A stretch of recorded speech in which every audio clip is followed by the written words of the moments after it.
porque cada irmão que foi nessa conferência foi desafiado a compartilhar uma palavra no seu pequeno grupo.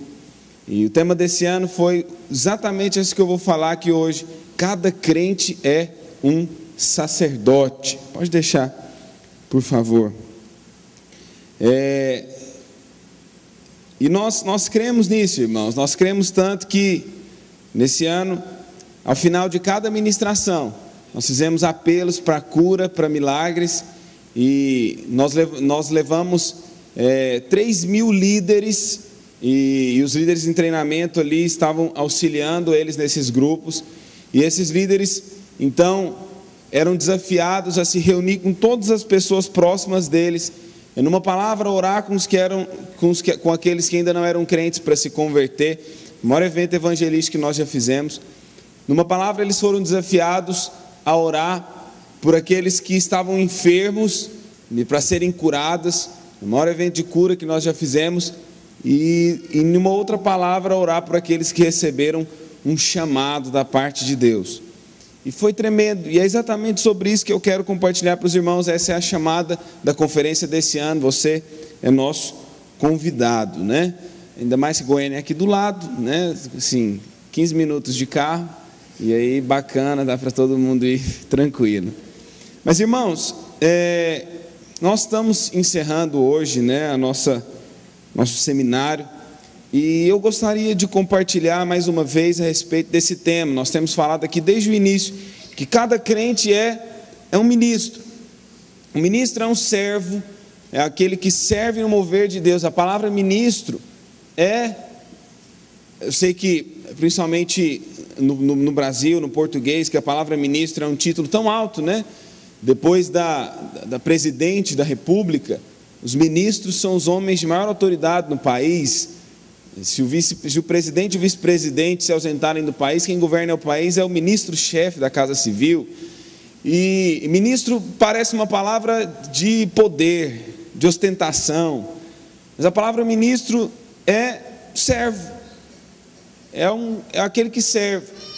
Lá em Goiânia, nós há mais de 20 anos temos uma visão bem definida. Nós pregamos que o nosso encargo é edificar uma igreja de vencedores, onde cada membro é um ministro. Mas, percebendo que essa palavra foi perdendo com o tempo valor, nós começamos a dizer que cada membro lá em Goiânia é um sacerdote. Eu brinquei com o pessoal que o pastor Luiz agora colocou todo mundo na minha rede, porque todo mundo lá em Goiânia é sacerdotes agora, né? E esse é o nome da nossa rede. E essa palavra eu prego para os meus discípulos já há alguns anos, e é a palavra que eu tenho carregado no meu coração, que deu origem ao nome da nossa rede e tem norteado o nosso trabalho ali em Goiânia. Hoje eu fiquei em dúvida sobre dois temas, sobre esse tema e sobre o tema do nosso slogan, os fortes e constantes, né? Crentes como as montanhas. Mas eu vou passar os slides, depois o Vitor, o pastor Serginho prega essa palavra aqui para vocês. Hoje eu vou falar sobre cada crente um sacerdote. Diga assim: eu sou um sacerdote. Você é um sacerdote. E eu posso passar eu mesmo? É só apertar para o lado? Mas o que é ser um sacerdote? Eu queria compartilhar com você pelo menos 5 pontos a respeito daquilo que é ser um sacerdote. Eu vou ser breve, mas eu gostaria que essa palavra impactasse o seu coração. Se eu puder sair daqui e você não lembrar de nada o que eu falei nesses dias, lembre apenas disso: eu sou um sacerdote, eu tenho encargo pelo mover de Deus. A obra de Deus não é uma responsabilidade do meu pastor, não é ele que é o ministro, ele também é um ministro. Ele é o ministro que nos lidera, ele é o ministro que serve, sendo dedicado a tempo exclusivo ou de uma maneira mais intensa à obra, porque ele tem um chamado pastoral. Mas eu também sou ministro.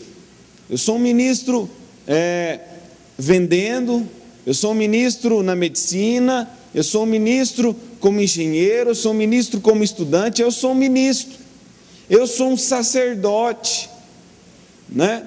E a palavra de Deus ela nos diz que Deus então nos planejou para sermos reis e sacerdotes. 1 Pedro, se não me engano, 1 Pedro 2,9, a Bíblia diz que nós somos nação santa, sacerdócio real.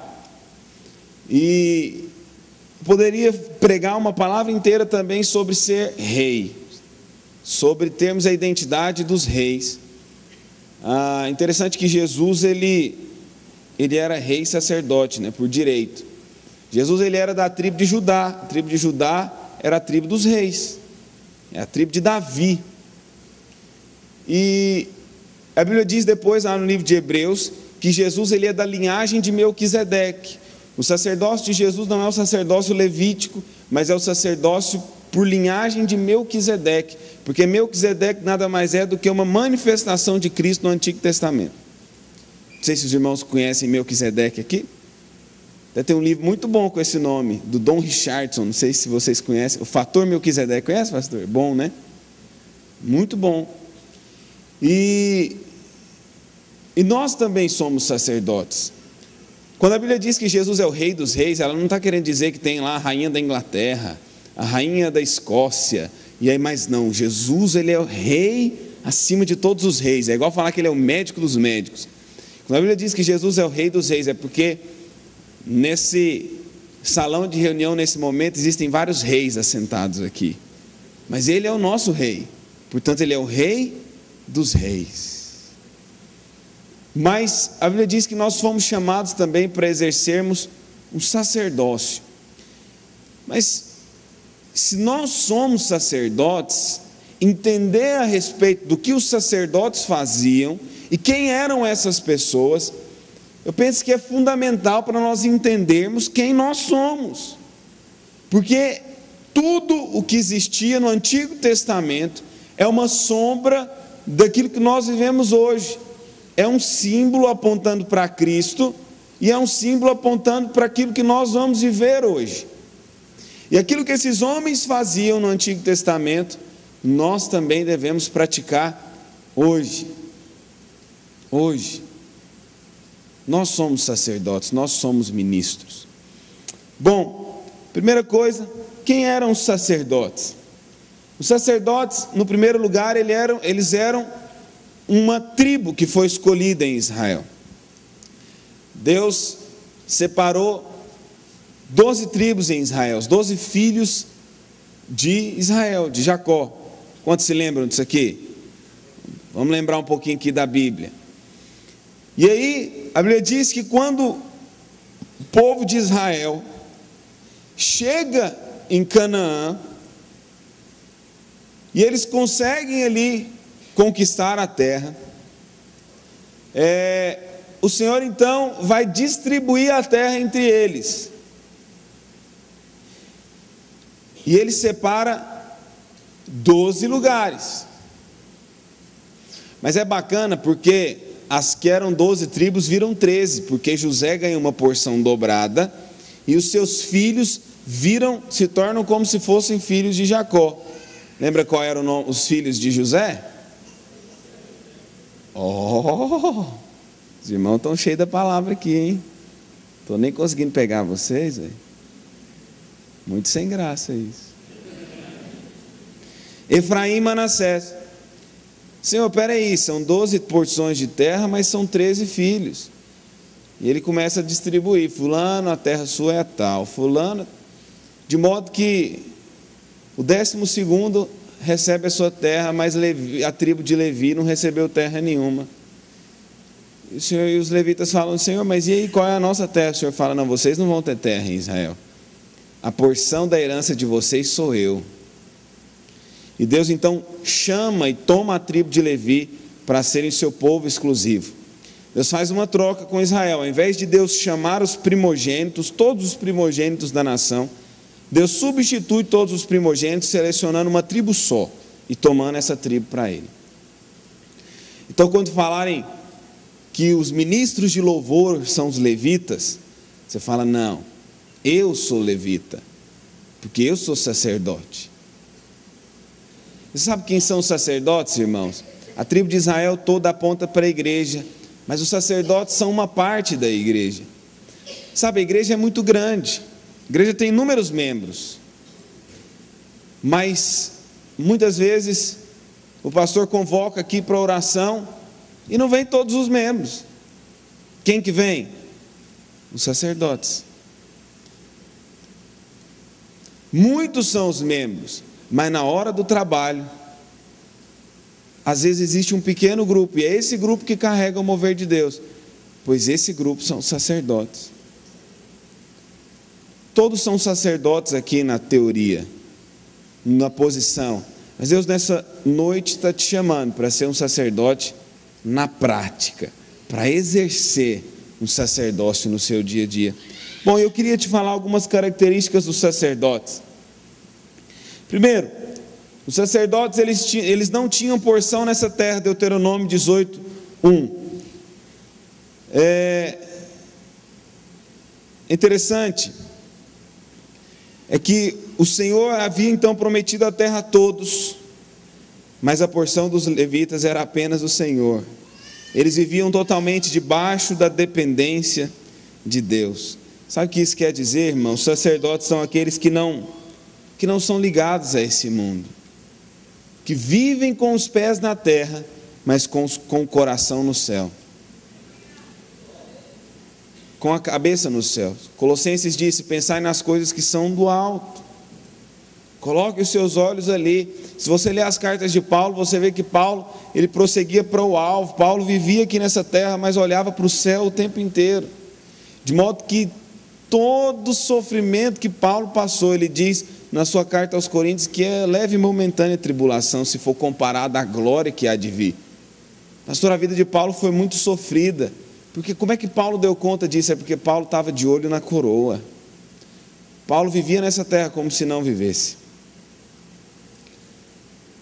Você vive queimando todos os seus cartuchos nessa terra, né? Vou dizer para você o que pregador Lu fala, né? Não adianta pôr no bolso do terno, eles não aceitam isso lá no inferno. Já viu essa música? Lógico que os irmãos não vão para o inferno, misericórdia, né? Mas no céu também não se leva nada que é de dinheiro. Não adianta você encher o seu caixão de bens e ser enterrado como um multimilionário. Irmãos, essa vida é um piscar de olhos diante da eternidade. A Bíblia diz lá em Isaías 53:2, que Jesus ele era como um renovo numa terra seca. Você sabe o que é isso? Renovo é ali uma planta que está brotando. Ele era como uma planta numa terra seca. Se a planta está na terra seca, como é que ela cresce? Vivendo do orvalho que vem do céu. Jesus estava dizendo era o seguinte: eu vivi nessa terra, mas o meu sustento era celestial, era divino. Eu não vivia sugando as coisas dessa terra, eu não vivia dependendo das coisas dessa terra. Eu estava nessa terra como se eu não estivesse. Você é um sacerdote. Segundo, os sacerdotes eles eram consagrados ao Senhor. Consagração é quando você se dedica inteiramente a um propósito. Só tem como realizar qualquer obra nessa vida se você for consagrado. Os sacerdotes eles eram exclusivos do reino. Rubens, quer dizer então que eu tenho que largar a minha escola? Não, quer dizer que você vai estudar como se não estudasse. O que é estudar como se eu não estudasse? É fazer mal feito? Não, de forma nenhuma. Pelo contrário, é fazer bem feito.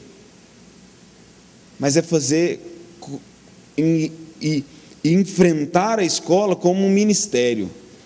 Eu estou indo aqui porque eu preciso estudar, porque eu preciso honrar os meus pais, porque eu preciso agradar a Deus. Eu estou vindo aqui porque eu preciso estudar, porque eu preciso ter uma profissão, porque eu preciso ganhar dinheiro para me sustentar, para que eu possa servir a Deus. Eu estou vindo para a escola como quem faz a vontade de Deus. Eu estou indo para o trabalho como quem faz a vontade de Deus, porque na verdade eu sou consagrado a Deus, né? Eu falo para os irmãos, eu poderia seguir inúmeras carreiras na minha vida.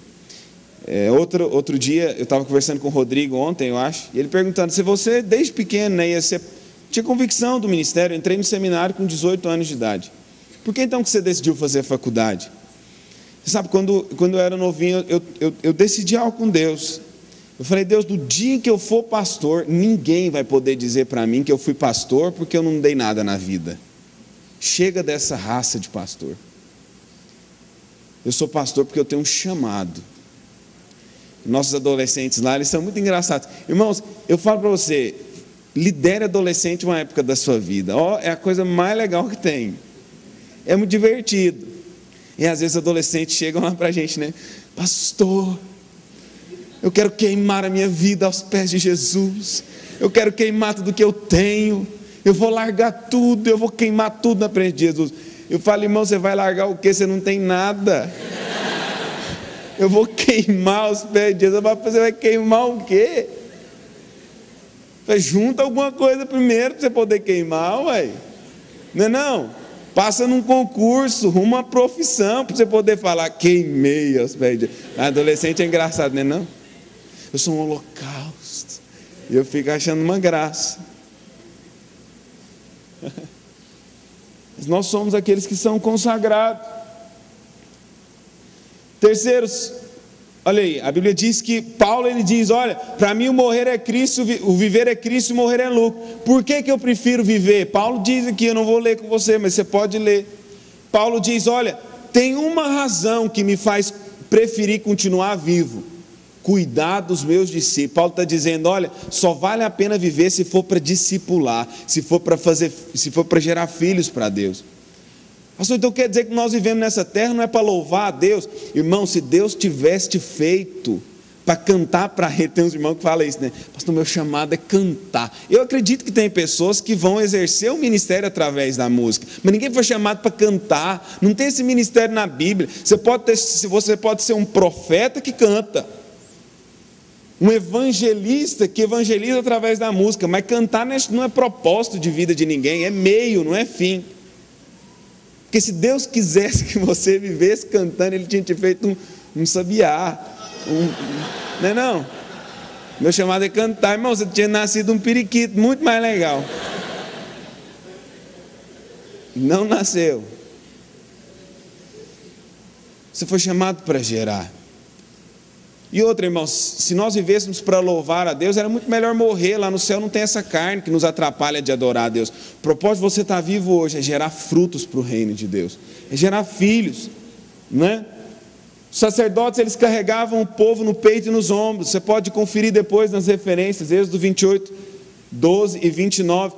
Os sacerdotes, eles carregavam 12 pedras nos peitos e 2 pedras, uma em cada ombro. Essas pedras dos ombros tinham as inscrições das tribos, e no peito cada pedra representava as tribos, não é? E isso quer dizer que os sacerdotes, eles tinham o encargo de carregar a nação em oração, dando apoio, se esforçando pela nação. E os sacerdotes eram aqueles que choravam pela nação, que oravam porque amavam aquela nação. Você ama a sua igreja? Você carrega a sua igreja nos ombros? Você chora pela sua igreja, pela sua célula? Você ora, você intercede pelo mover de Deus? Os sacerdotes também cuidavam do ministério no tabernáculo. O tabernáculo aponta para o serviço da igreja. Você é responsável pelo serviço da igreja. O serviço prático de talvez ajudar, né, numa arrecadação financeira, uma pizza que vai vender, alguma coisa que vai fazer, limpar o salão, fazer o que for, mas também é chamado para o serviço espiritual dentro da igreja. E por último, a Bíblia diz que os sacerdotes, eles sustentavam a arca. No livro de Josué, a Bíblia conta uma história que quando o povo foi passar e atravessar o rio Jordão, Deus mandou os sacerdotes carregarem a arca. Os irmãos conhecem a arca, uma caixa quadrada de mais ou menos 1 metro de todas as suas medidas, 1 metro cúbico, 1 metro e pouco mais. E essa caixa, irmãos, ela era feita de madeira de acácia, uma madeira resistente, pesada e também recoberta de ouro. Era uma caixa pesada. A Bíblia diz que os sacerdotes carregaram e sustentaram essa arca e ficaram no meio do rio. Depois todo o povo passou a seco, e só depois que todos passaram cantando e celebrando, é que os sacerdotes foram para o outro lado. Sabe o que quer dizer isso? É que muitas pessoas vão ser livres da morte, vão ser livres das dores desse mundo, e elas vão só passar rindo, cantando, se alegrando. E mal elas sabem que tem um sacerdote orando por elas, que o motivo delas estarem todas felizes, livres de serem afogadas no Jordão, é que tem alguém pagando um preço por elas. Para que outros possam viver, é preciso morrer. Eu tenho dito para os meus discípulos lá em Goiânia: se você quer ser filho de Deus, acostume-se a ganhar coisas, a viver lindamente, feliz, sorridente. Mas se você quer ser discípulo, acostume-se a perder coisas, a entregar coisas, a abrir mão de coisas, a se sacrificar, a sofrer. Não é? Quantos aqui querem ser sacerdotes nesses dias? Fique de em pé onde você está. Eu queria que você orasse agora. Eu vou orar por você. Eu queria que você colocasse as suas mãos no seu coração e falasse sinceramente para Deus: Senhor, muda a minha vida. Eis-me aqui. Senhor, o Senhor não precisa procurar mais ninguém. O Senhor já me encontrou. Eu vou ser esse sacerdote. Certa vez um pregador estava pregando, falando algo parecido com o que eu disse. E um homem no meio da plateia se levantou. E essa é a história de D.L. Moody, o maior evangelista do século XX, do século XIX. Ele disse, o pregador, se não me engano, era Jonathan Edwards, e ele disse: o mundo não viu o que Deus pode fazer com, para e através de um homem completamente entregue em suas mãos. D.L. Moody disse: eu serei esse homem. Deus não precisa procurar mais ninguém, Ele me encontrou, eu vou ser essa pessoa. D.L. Moody viveu a sua vida com um propósito de ganhar uma alma por Jesus todos os dias. Ele não dormia enquanto ele não ganhava uma alma para Jesus. Aonde você está? Feche os seus olhos agora e diga: Senhor, eu serei esse homem, eu vou ser essa pessoa. Eis-me aqui, Senhor, me use. Eu vou ser usado pelo Senhor. Pai, em nome de Jesus, eu quero orar pela sua igreja. Eu orar para que o Senhor faça desse povo um povo consagrado, um povo santo, um povo, ó Deus, que exerce o ministério e o sacerdócio, um povo que verdadeiramente é consagrado ao seu propósito e à sua igreja. Levanta aqui uma igreja de ministros, Deus, onde todos os irmãos são pastores, não pastores do título, não pastores, ó Deus, da posição, mas pastores do encargo, pastores que são aqueles que cuidam das ovelhas, que pastoreiam o seu rebanho, que levam a sua igreja, que carregam ela no peito, no coração, sustentam a arca, oram pelos irmãos, geram filhos, em nome de Jesus. Que os problemas dessa igreja sejam, não tem lugar para o povo ficar. Os problemas dessa igreja sejam ter que construir um prédio novo, porque não tem lugar para os irmãos sentarem. Eu profetizo crescimento e explosão nesse lugar, em nome de Jesus. Pela salva de palmas. Porque elas estão baseadas em relacionamento. E pessoas chegando, não que elas olharem e lerem na porta da célula. Eu acho que eu vou entrar. Não, mas porque algum amigo pegou ela e falou assim: vamos lá na minha célula. Ah, célula? O que é isso? Não, a gente estuda aí.